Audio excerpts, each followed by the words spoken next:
not convinced probably on the first 3 times that I saw the device and saw it tested that that indeed it put out more energy than it took in. I am convinced now. I was a little bit prejudiced, and like all people that come up with devices like this, you think they're wrong, and so you go down to prove them wrong if you're that interested. And I was not able to prove him wrong, nor were the people that I was with able to prove him wrong. And here's what happened. He kept the whole thing so secret. It was going through a patenting process, but even the patent application left out a lot of the secret sauce. Most of these inventors do this. Fatal mistake. And what happened is that it was all covered up, that he actually was taken to court. Patent office said, even though he had proof that it worked from multiple very esteemed scientists, patent examiners, that proved that the thing actually did as he said it did, and he got nowhere. He took this to his grave. Look at this video that you're going to see in a moment. Mr. Newman has been fighting for a patent for years. Many, therefore, considered it ironic when a federal judge appointed the former head of the patent office, William Schuyler, to decide if Newman's device did or did not work. Mr. Schuyler, who is also considered to be an expert on electrical engineering, didn't take long to make his decision. In a report of the special master, Mr. Schuyler states, evidence before the court is overwhelming that Newman has built and tested a prototype of his invention in which the output energy exceeds the external input energy. Therefore, there is no contradictory factual evidence. For the layman, that means the machine works. The expert then goes on to say, the Patent Office finding that such a machine is impossible is clearly erroneous. Mr. Schuyler also found that the Patent Office intentionally did not consider the formalities of Mr. Newman's application for a patent. Why wouldn't you go along, again, with a master that's former head of the Patent Office, who has credentials that the judge called outstanding? Why wouldn't you go along with the man that you recommended in granting a patent? You ask mean questions, don't you? I think you'd have to address that question to our present commissioner. Are you acting on his orders? You might say that, yes. There you go. Operability or utility is a rejection that virtually none of the patent examiners, and there's almost 5,000 of us, were allowed to use in any of our applications.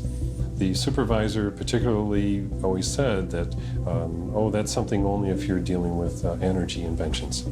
So what we find is that throughout the Patent Office, that rejection for something that we personally would feel would not be operable was not a judgment we were allowed to make, except if we're in that security department that deals with energy and propulsion types of inventions.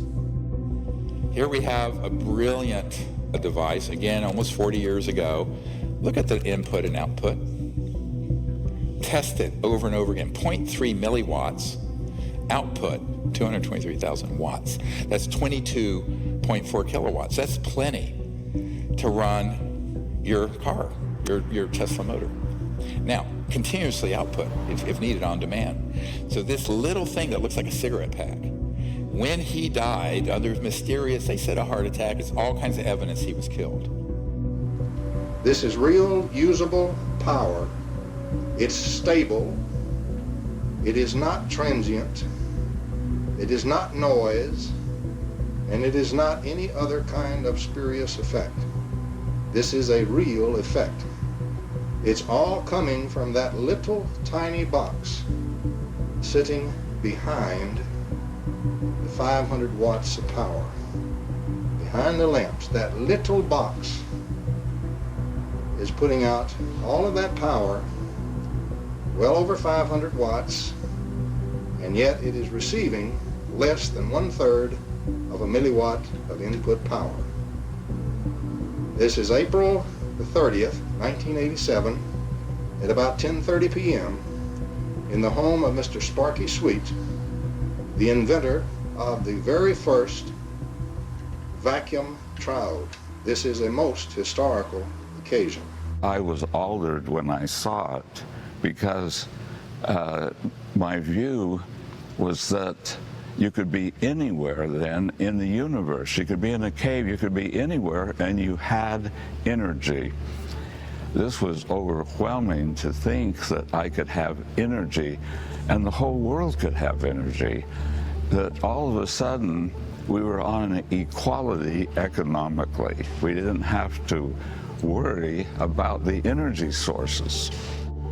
The rest of that power is coming out of the surging energy of the vacuum. And this little box that you see right here, solid state, no moving parts, is the vacuum triode that's doing this very practical and historical work. He was shot at once with a silenced rifle from about 300 yards. The only thing that saved his life was he was an old guy and very feeble. He was stumbling as he coming up the steps and he fell down. He just flat fell down on the steps, caught his foot and fell right forward. And as his head went forward, the bullet went right by where his head was. And of course, the assassin was never found. This guy called me up. He said, we really need your help. And I said, the only way you're going to do this is that you disclose it, all of it, open source it, get it out there. I will see that we get it out to the entire scientific community. He says, no, no, no. It's Gollum, my precious, my precious, my precious. And I said, dude, you're going to take this to your grave. He took it to his grave. Yep, it's gone. This very distraught lady, who's Sparky's wife, she's saying Sparky's dead. And that she said two strange men, she called them strange men, showed up at about 5 o'clock the night before, and they stayed for a little while, and then they left. And Sparky, an hour or two later, having a cup of coffee and just killed over onto the floor, called the ambulance, and she was 75 years old. They would not let her in the ambulance. And the ambulance then called her back about 20 minutes later and said, we don't think he's going to make it. And that was the end of that until the next morning when she called my sister-in-law and talked to her and said, there are men here that said they're FBI and they got black vans and they're taking all this equipment. What should I do?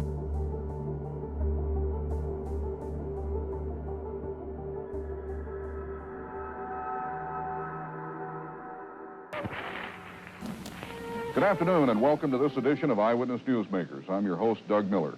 On March the 23rd, chemists Stanley Pons and Martin Fleischmann rocked the world of science. They announced that they had achieved cold fusion in their laboratory at the University of Utah. The promise of a cheap and a plentiful energy supply grabbed the world's attention. It didn't put out a lot of power, but what was scary is that this is 1989. It made the, cover of all the magazines. The way they took that avenue of discovery out of the scientific world is that there were people who were paid, who were corrupted through scientific fraud at MIT. Next slide. Dr. Eugene Maloff, dear friend of mine, PhD, Harvard and MIT, brilliant man. There was a man named Eugene Maloff who it's quite possible was eliminated by the powers that be in the fossil fuel industry. He died in 2004. He was murdered that year. But Maloff was an extremely important figure in the alternative energy world, especially in terms of what's called cold fusion.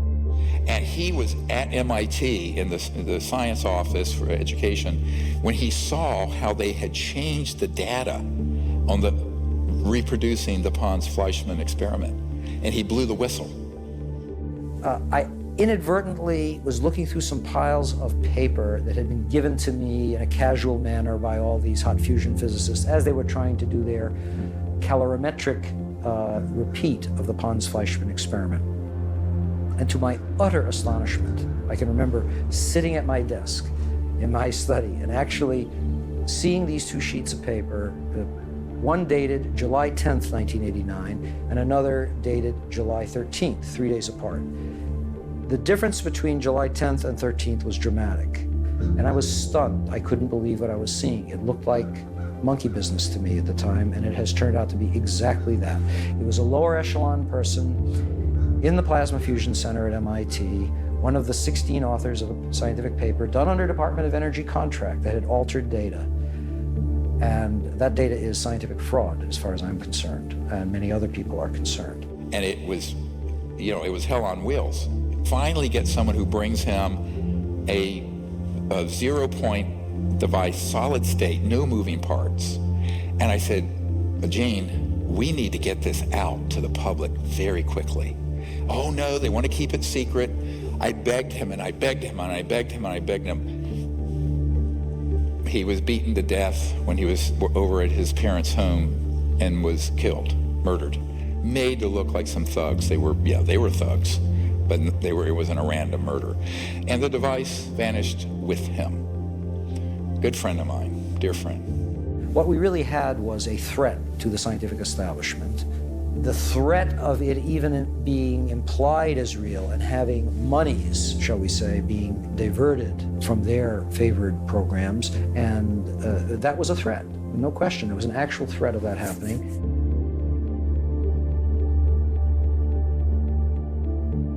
U.S. scientists making a huge breakthrough. A source tells CNN that for the first time ever, researchers have been able to create energy from a fusion reaction. Now, Laura, I could explain all of this in great detail, of course. But basically, it's a giant step towards a clean energy future without dependence on fossil fuels. This is the first time, by all accounts, they've gotten more heat out than they put in. Not so fast. This supposed breakthrough, announced just as we were finishing this film, is a total distraction. The net gain, 0.1 kilowatt, is enough to boil a kettle of water and not much else. But what is truly baffling is that they are not counting the actual input required to power the lasers to get the machine going. When you count the energy it took to generate the fusion reaction, it's actually a 1,200 times net loss. Furthermore, fusion reactions can generate heat in excess of 3 million degrees, which would ignite the oxygen in the surrounding air if a breach ever occurred. Everything about this is, at best, wrong, at worst, fraudulent. So why is this fake solution being pushed by every media outlet on the planet, when we have had real solutions hidden in classified programs for 100 years?